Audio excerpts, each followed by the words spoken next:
Were you ever that one in a million? If so, what's your story? I am a 19-year-old male.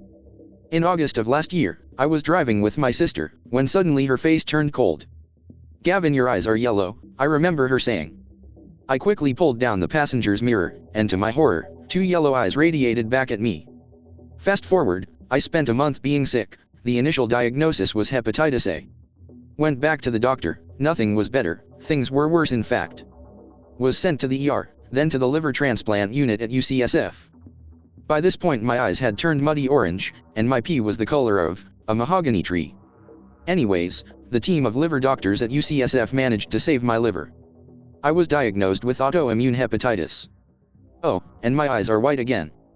When I was 14 years old, I woke up one day with heavy stomach cramps.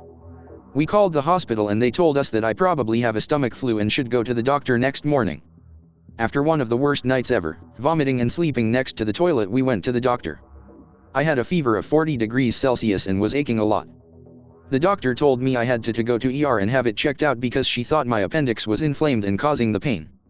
We went to the ER and I stayed in the hospital for about 2 weeks, but they couldn't find anything.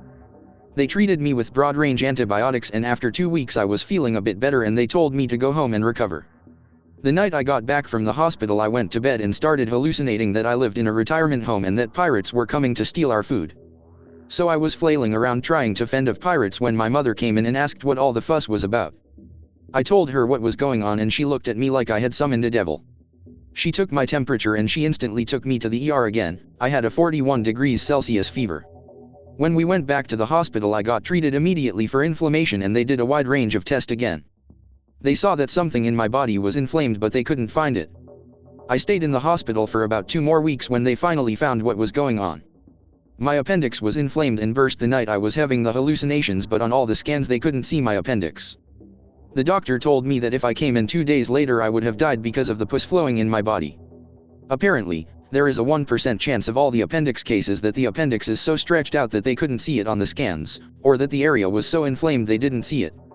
So after staying on antibiotics for about 2 more weeks, they finally removed my appendix and all the pain was gone. I stayed in the hospital for over 4 weeks just because of my appendix and my bad luck on being that 1%. For my 7th birthday we went to Disneyland. They just happened to be having a car a day giveaway when we were there. For my 7th birthday, Mickey Mouse gave me a Pontiac Firebird. Do you still have the car?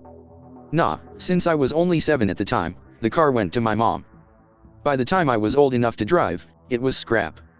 I'm allergic to potatoes. Never met someone else who is, so I guess it's 1 in a million. Never eaten chips or fries. I was diagnosed with leukemia. I got a bacteria growth which killed the leukemia, a real 1 in 1 million chance.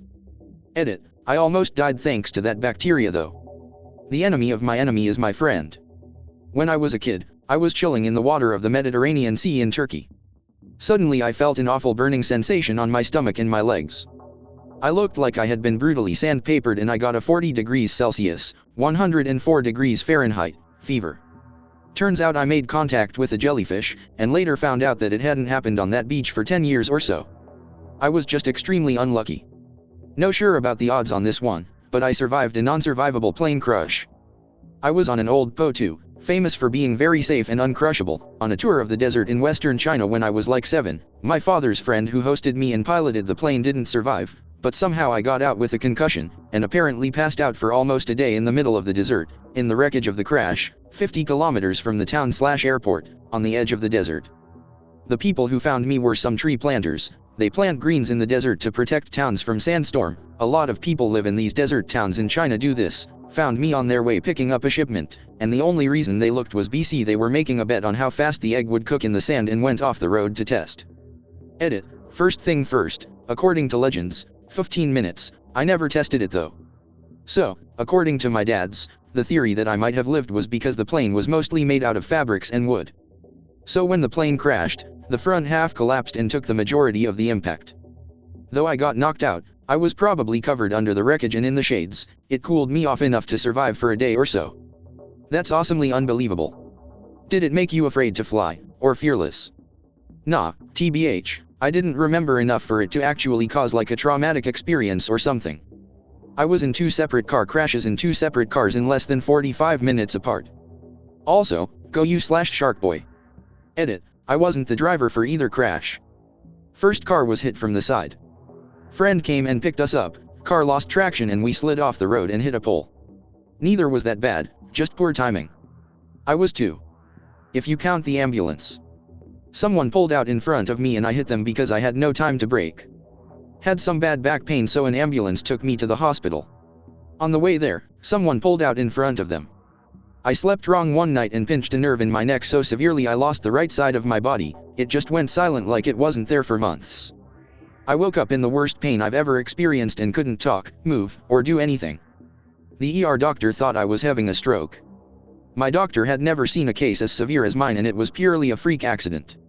Recovery took months but I have use of my leg and hand again, with some numbness. Other than pain and spasms I'm mostly back to normal. I hate reading stuff like this. If you are not safe lying asleep on a mattress, where are you safe? If it makes you feel better the chances of it happening are smaller than dying in a fire in your sleep. I've got the middle toes on both feet webbed. So did Stalin. Quack. This feels like a fun fact but at the same time a threat.